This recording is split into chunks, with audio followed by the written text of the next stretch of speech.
Hello! In this video I will show you how to set up VPN on Itel S24.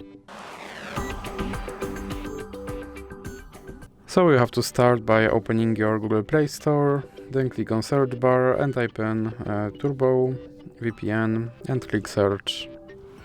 And then select this application and click install.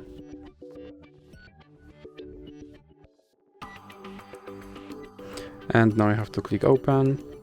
And then click agree and continue. And close this ad. Then click allow.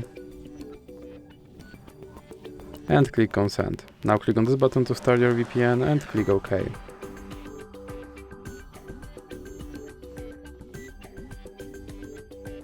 Now you can close this ad. And as you can see, now you're connected to VPN in United States. So that's it for this video. If you liked it, please remember to leave a like and subscribe.